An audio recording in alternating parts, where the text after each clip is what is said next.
আসসালামু আলাইকুম, সবাইকে শুভেচ্ছা জানাচ্ছি। মাসুম মাহবুব দেখছেন ওপেন দ্য ইউটিউব চ্যানেল এবং মাসুম মাহবুব ফেসবুক পেজ। পৃথিবীর যেই প্রান্ত থেকে যারা দেখছেন সবাইকে আবারও শুভেচ্ছা। চুয়াডাঙ্গা থেকে দেখছেন, পিরোজপুর থেকে দেখছেন, আমি দেখতে পাচ্ছি মালদ্বীপ থেকে দেখছেন আমাদের ভাই। দর্শক, আজকে বেশ কিছু গুরুত্বপূর্ণ খবর আছে।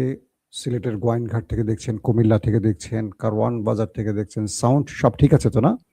নড়াইল থেকে দেখছেন হাবিব, কঙ্গো থেকে দেখছেন, হ্যাঁ বাবা, বাংলাদেশের মানুষ পৃথিবীর সব জায়গায় ছড়িয়ে ছিটিয়ে আছে। কক্সবাজার থেকে দেখছেন, যশোর শর্ষা থেকে দেখছেন, ইতালি থেকে দেখছেন, নরসিংদী, কাতার, ও বাবা, আমাদের ভাইরা খুলনা, নেতাকাকুর ওপারে যাওয়ার খবর দিতে হবে। দর্শক সবাই সংযুক্ত হয়ে গেছেন তো না? আমরা তাহলে শুরু করি। ইতালি থেকে দেখছেন, হবিগঞ্জ থেকে দেখছেন, ওমান থেকে দেখছেন। সাউন্ড ঠিক আছে? আজকে একটু জোরে জোরে বলতে হবে না? মেহেরপুর থেকে দেখছেন, জি আমি সবাইকে দেখতে পাচ্ছি। আপনারা রোহিঙ্গা ক্যাম্প থেকে দেখছেন, ভাইয়া আপনারা ভালো আছেন তো না? ইরাক থেকে দেখছেন, দেবিদ্বার থেকে দেখছেন, গাজীপুর থেকে দেখছেন, আশুলিয়া থেকে দেখছেন, ও কুড়িগ্রাম থেকে দেখছেন। কুড়িগ্রাম কেমন আছে কুড়িগ্রামের বাসী? আমার চট্টগ্রাম কোথায়? আমার চট্টগ্রাম, সন্দ্বীপ কাউকে দেখতে পাচ্ছি না। কিরগিজস্তান থেকে দেখছেন। ওকে, সাউন্ড ঠিক আছে, সবাই জানাচ্ছেন। খুলনা পাইকগাছ। দর্শক, বেশ কিছু গুরুত্বপূর্ণ খবর আছে। সেই খবরগুলো আপনারা যদি ইম্পর্টেন্ট প্রশ্ন করেন, আমি সেই প্রশ্নের উত্তর দেওয়ার চেষ্টা করব লাইভের মধ্যে। সবসময় লাইভের ড্যাশবোর্ড আমরা দেখতে পাই না, কারণ আমি যখন কথা বলি ক্যামেরার দিকে তাকাই থাকি, তাই অনেক সময় আপনাদের অনেক প্রশ্ন দেখতে পাই না, আবার দেখতে পাই।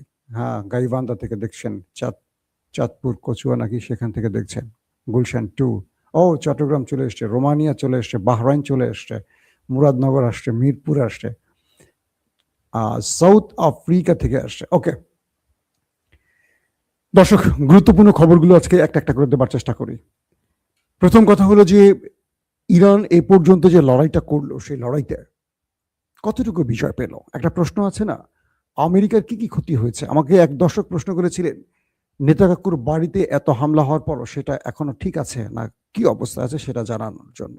মিশর থেকে দেখছেন। ওকে, তো ইরান যে দাবিটি করেছে, বা ইরানের পক্ষ থেকে যে দাবিটি করা হয়েছে রাষ্ট্রীয়ভাবে, সেখানে বলা হয়েছে এ পর্যন্ত যুদ্ধের প্রায় কত, আজকে 18-19 দিন হয়ে গেল, 28 তারিখ থেকে আজকে 18 তারিখ, প্রায় 19 দিন হয়ে গেল যুদ্ধের।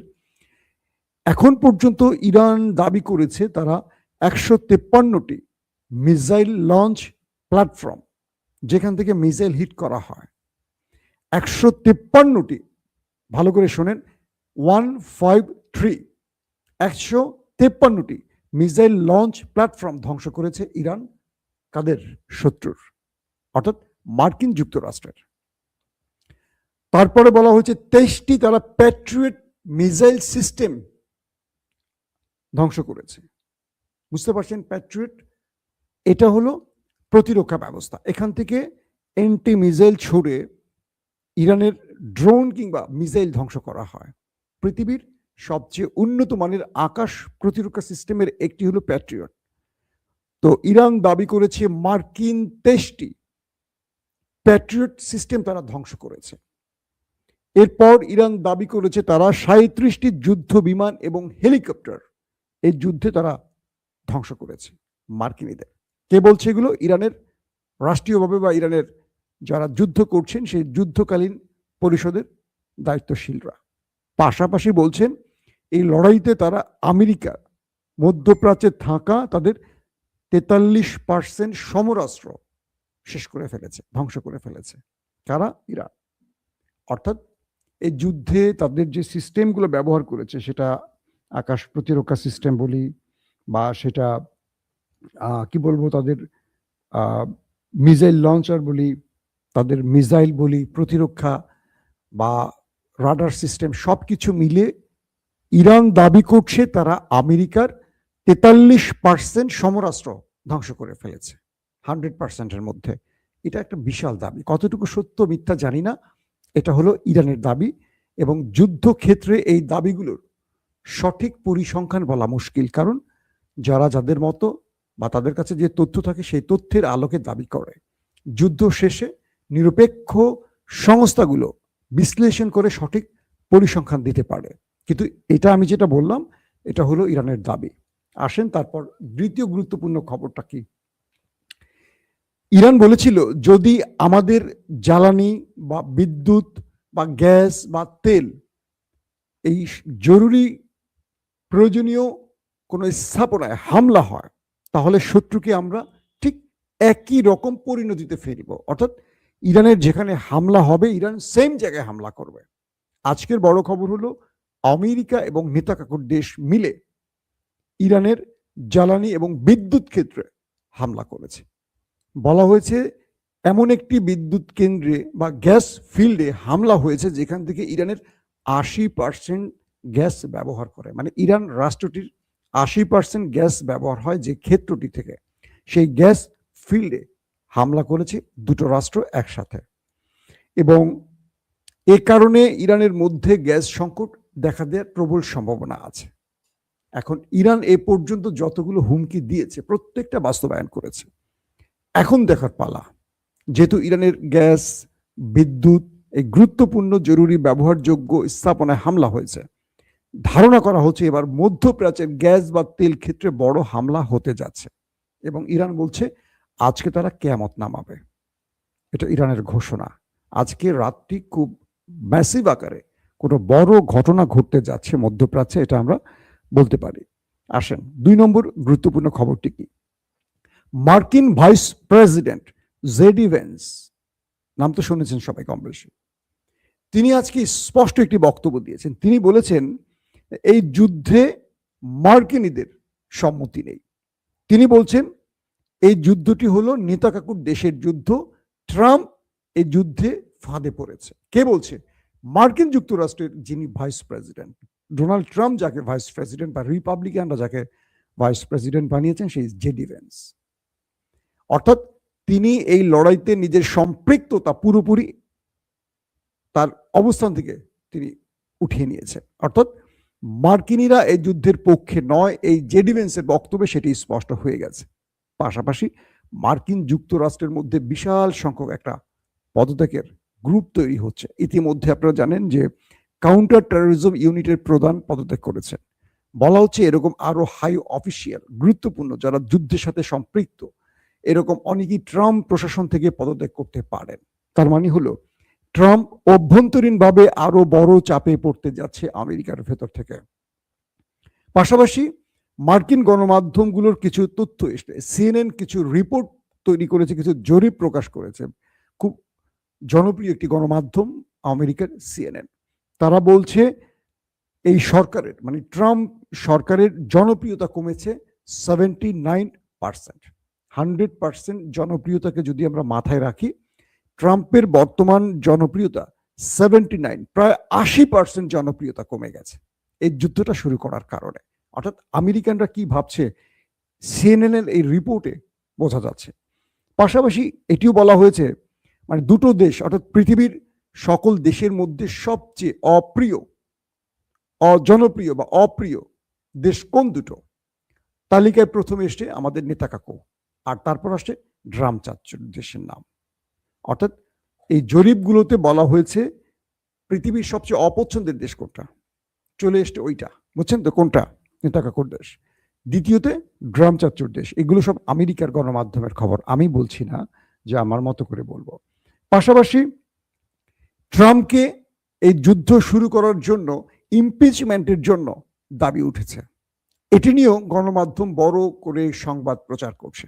মার্কিনীদের মধ্যে, মার্কিন জনসংখ্যা বা যারা ভোটার, তাদের মধ্যে 69% ট্রাম্পকে ইমপিচমেন্টের জন্য দাবি জানিয়েছে। বুঝতে পারছেন? 70, প্রায় 69, তো প্রায় 70% জনগণ চায় ট্রাম্পের ইমপিচমেন্ট হোক। ইমপিচমেন্ট বোঝেন তো? একটা ভৎসনার মাধ্যমে সরকারকে ক্ষমতা থেকে সরিয়ে দেয়া হয়। অর্থাৎ যদি ট্রাম্পকে সরিয়ে দেয়া হয় ইমপিচমেন্টের মাধ্যমে, তাহলে কি হবেন? ভাইস প্রেসিডেন্ট জেডি ভেন্স হতে পারেন নেক্সট দেশটির প্রেসিডেন্ট। তার মানে এই যুদ্ধটি শুরু করে ডোনাল্ড ট্রাম্প তার ক্ষমতা হারানোর পথে চলে গেছেন। বুঝেন, মার্কিনীরা কিন্তু কেউ এটাকে সমর্থন করছে না। তারা বলছে যে ইরানের উপর যে যুদ্ধটা, এটা অযৌক্তিক। ইরান আমেরিকার জন্য থ্রেট নয়, কিন্তু আমেরিকা বলছে এটা আমাদের থ্রেট বলে আমরা এটা করেছি। কিন্তু জনগণ, সেই দেশটির জনগণ কেউ এটা খাচ্ছে না। পুরো ইউরোপ খাচ্ছে না, পুরো ন্যাটো খাচ্ছে না, কেউ গ্রহণ করছে না। এবং আমেরিকানরা বলছেন ওই নেতার সাহেবের চাপে পড়ে বা তার ভুল টার্গেটে পড়ে, ফাঁদে পড়ে ট্রাম্প তার 12টা বাজিয়ে ফেলেছেন এবং আমেরিকার 12টা বাজিয়ে ফেলেছেন। আসেন, অনেকেই বলছেন ট্রাম্পের হাতে এখন সময় খুব কম, তাকে যে কোনো সময় ইমপিচমেন্ট হলে ক্ষমতা ছেড়ে পালাতে হবে এবং তার বিরুদ্ধে যে মামলাগুলো আছে এই মামলাগুলো তাকে ভালো করে চেপে ধরবে। এবং আজকে ইরানের মধ্যে সবচেয়ে বড় তাদের যে গ্যাস ফিল্ড, পার্স বা পার্সিয়ান এরকম একটা নাম, সেই পার্স গ্যাস ফিল্ডে হামলা হয়েছে, যেটির জন্য ইরান ঘোষণা দিয়েছে আজকে তারা অনেক বড় সারপ্রাইজ দেবে শত্রুকে এবং সেই সারপ্রাইজটি হবে খুব ভয়াবহ। এটা তো অবশ্যই আরবকে টার্গেট করবে বোঝা যাচ্ছে, পাশাপাশি টার্গেট করবে নেতাকাকুর দেশটিকে। এই ঘোষণাটি আসছে এবং আরবের মানে এর আগে ইরান বলেছিল যে ডোনাল্ড ট্রাম্প ইরানকে থ্রেট দিয়েছিল যে আমরা যদি চাই ইরানের গ্যাস বা বিদ্যুৎ 1 ঘন্টার মধ্যে বন্ধ করে দিতে পারি, মানে অ্যাটাক করে। কে বলছিল? Donald Trump. এর উত্তরে ইরান বলেছিল আমরা যদি চাই মধ্যপ্রাচ্যে আধা ঘন্টার মধ্যে সকল কিছু বন্ধ করে দিতে পারে। তো সেই ঘোষণার পর ট্রাম্প অবশেষে নেতাকাকুকে নিয়ে অ্যাটাক করে ইরানের সবচেয়ে বড় গ্যাস ফিল্ড, পার্স গ্যাস ফিল্ডকে অকেজ করে দিয়েছে বলা হচ্ছে। এবার ইরান আজ রাতে কিয়ামত নামাতে পারে মধ্যপ্রাচ্যে এবং নেতাকাকুর বাড়িতে। এই ঘোষণাটি ইরানের পক্ষ থেকে দেয়া হয়েছে, বলছে আজকে রাতে তারা অনেক বড় কিছু করতে যাচ্ছে এবং বলা হচ্ছে যে নতুন ধরনের মিসাইল ইরান নাকি 2200, ইরান না, এটা হলো আমেরিকা, তারা প্রায় 2200 কেজি ওজনের বোমা ব্যবহার করেছে। আর ইরান তারা 2 টন মিসাইল ইউজ করছে আজকের যুদ্ধে। মানে যুদ্ধ কোন লেভেলে চলে গেছে একবার চিন্তা করেন আপনারা। তারপরে আসেন, ইরান আরেকটি ঘোষণা দিয়েছে, তারা সিদ্ধান্ত নিতে যাচ্ছে আরবকে পৃথিবী থেকে বিচ্ছিন্ন করে ফেলবে। কিভাবে? আমাদের বর্তমান পৃথিবীর সম্পৃক্ততা হলো ইন্টারনেট যোগাযোগের মাধ্যম।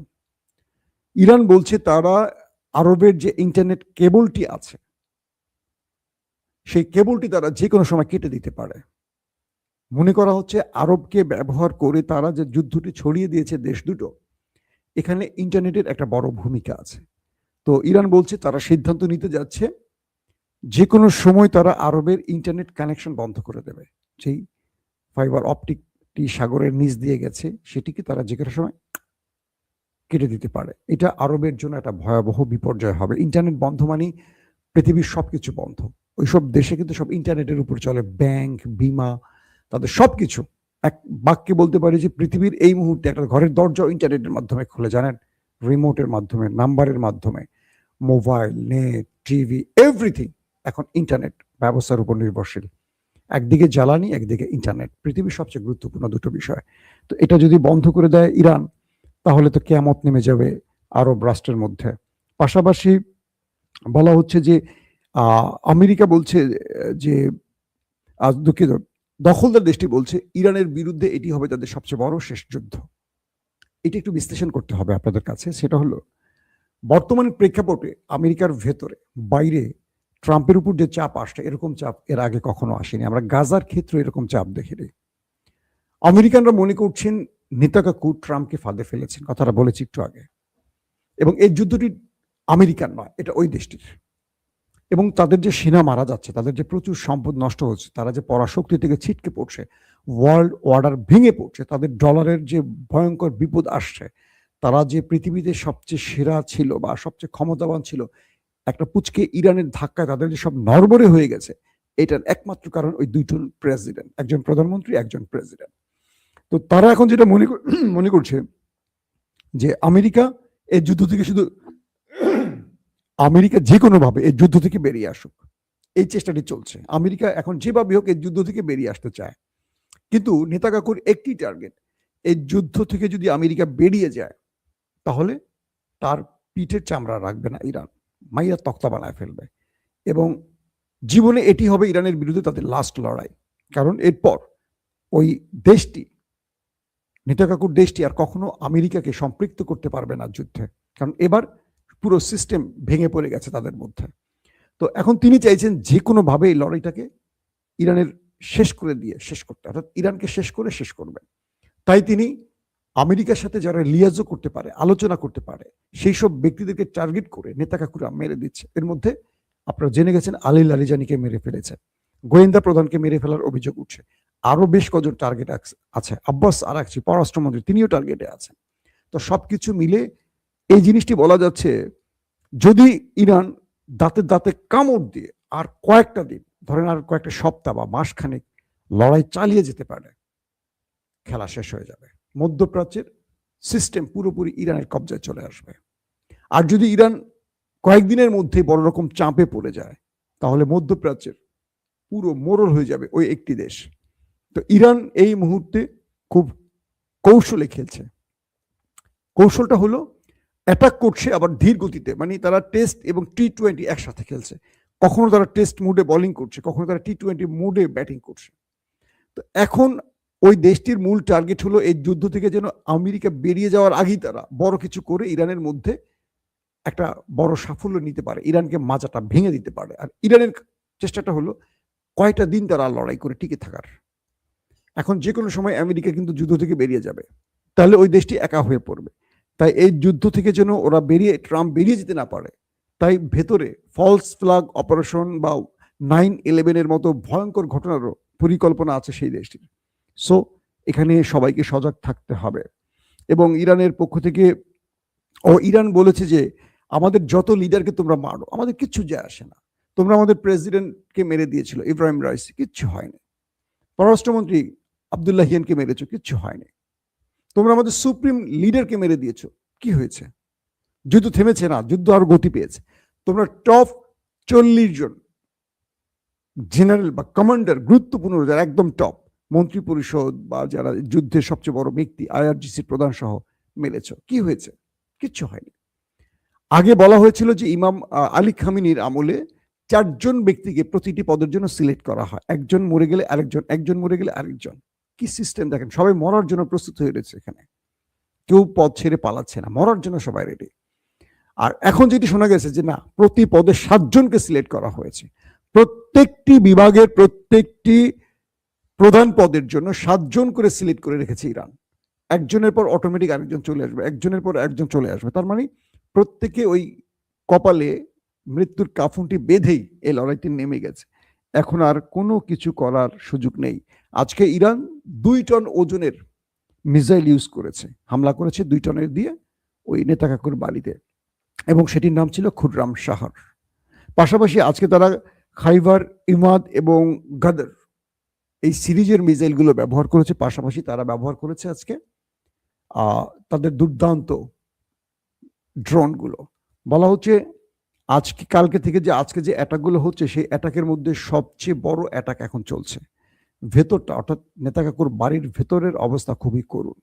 আমাকে যে দর্শক প্রশ্ন করেছিলেন যে নেতা কাকুর দেশে এত হামলার পরও কিছু হচ্ছে কি হচ্ছে না, ভাই ওইখানকার কোনো আপডেট ভিডিও প্রচার করা সম্ভব হচ্ছে না, কারণ সেখান থেকে সকল গণমাধ্যমকে নিষেধ করা হয়েছে, মিডিয়াতে সেন্সরশিপ বসানো হয়েছে।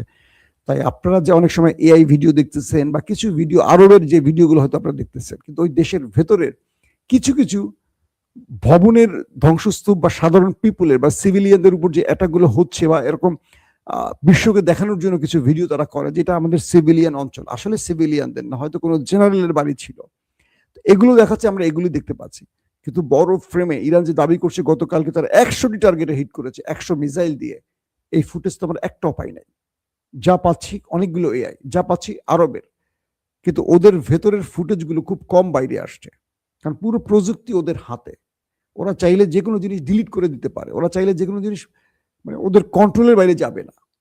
তো সবকিছু মিলে লড়াইটা এখন একদম পিক আওয়ারে চলে গেছে। এবং ইরান যেটি বলল আজকের যেই সবচেয়ে ভয়ঙ্কর বার্তা, সেটা হলো আজকে তারা কিয়ামত নামাবে। সবকিছু মিলে তাদের আলী লারিজানি হত্যা এবং তাদের যে গ্যাস ফিল্ডে হামলা, ধারণা করা হচ্ছে আজকে আরবের মধ্যে বড় কিয়ামত নামতে পারে। বিশেষ করে আরব আমিরাত টার্গেটে আছে ইরানের, এবং আরবের কাতার, কুয়েত, সৌদি আরব, বাহরাইন, আরব আমিরাত আজকেও বড় বড় অ্যাটাক হয়েছে। এবং বারবার তাদেরকে সংকেত দেওয়া হচ্ছে শত্রুদের তোমরা নিবৃত্ত করো, তোমাদের ভূমি ব্যবহার করে আমাদের উপর আক্রমণ হলে তোমাদেরকে আমরা ঠিক রাখবো না। আরব আমিরাতের উদ্দেশ্য করে ইরান বলেছে তোমাদের সাজানো গোছানো পৃথিবী অন্ধকার হয়ে যেতে পারে। Be careful. এখন দেখতে চাই ইরান কোথায় গিয়ে থামে। আর একজন প্রশ্ন করেছেন ইরানের ইরান কি ডিমোনা, ইরানের টার্গেট আছে ডিমোনা। শোনেন, এখানে দুটো চমক দিয়ে রাখি আপনাদের। এক, ইরানের টার্গেট আছে নেতাকাকুর ডিমোনাতে পারমাণবিক ধ্বংস করার একটা প্ল্যান আছে। সেখানে কিন্তু তারা একটা বড় ম্যাসিভ অ্যাটাক চালাবে একটু আগে পরে। আমার যেটা ধারণা বা আমি কিছু জিনিস বুঝি, ইরান এরকম ইঙ্গিত দিয়েছে কয়েকবারই। কিন্তু আরেকটা জিনিস আমার মনে হচ্ছে, ইরানের যুদ্ধের মধ্যে পারমাণবিক পরীক্ষা চালাতে পারে। কারণ আলী খামেনির মৃত্যুর পর তার ফতোয়া নাই হয়ে গেছে। এখন তিনি ফতোয়া দিয়ে কিন্তু ইরানকে এই কাজটি করতে দেয়নি। তবে তাদের কাছে যে 450 কিলোগ্রাম কি বলে ইউরেনিয়াম আছে, এটা কিন্তু এখন তারা একটা বস্তার মধ্যে রেখে দেয়নি। এই যুদ্ধকালীন প্রায় 18-19 দিনের মধ্যে এটা যে পারমাণবিক বোমায় রূপ নেয়নি কোনো গ্যারান্টি আছে? কারণ নতুন যিনি সুপ্রিম লিডার হয়েছেন মুস্তফা খামেনি, তিনি কিন্তু পারমাণবিকের পক্ষের লোক। তার বাবা ছিলেন নাকি তিনি বলেছেন স্টেট, আজকে যদি আমাদের হাতে পারমাণবিক থাকে আমাদের উপর কেউ হামলা করবে না। কেউ হামলা করার সাহস করে পাকিস্তানের উপর? কেউ করে যাদের হাতে পারমাণবিক আছে। তারা এখন ফতোয়া দিচ্ছে যে পারমাণবিক এই রাষ্ট্রের নিরাপত্তার জন্য প্রয়োজন। ফতোয়া পাল্টিয়েছে ইরান। আমার কেন যেন মনে হয় ইরান তৈরি করে ফেলেছে, জাস্ট পরীক্ষার জন্য ওয়েট করছে। যখনই মনে হবে আমেরিকা কিংবা নেতাকাকু ইরানে পারমাণবিক অ্যাটাক চালাতে পারে, জাস্ট এরকম একটা সম্ভাবনা তৈরি হবে, তখন তার কয়েকদিন আগে ইরান একটা পরীক্ষা চালায় বসবে। তখন যুদ্ধ অটোমেটিক স্টপ হয়ে যাবে, মধ্যপ্রাচ্য সব ঠান্ডার হয়ে যাবে। কি করলো ইরান? আরব বলি, গালফ বলি, ওই নেতাকাকুর বাড়ি বলি, সবাই চুপ, আস্তে করে যুদ্ধ থেমে যাবে। এটি হতে পারে, সম্ভাবনা বেশি। দর্শক, বিদায় নিচ্ছি। প্রত্যেকে ভালো থাকবেন। আল্লাহ হাফেজ।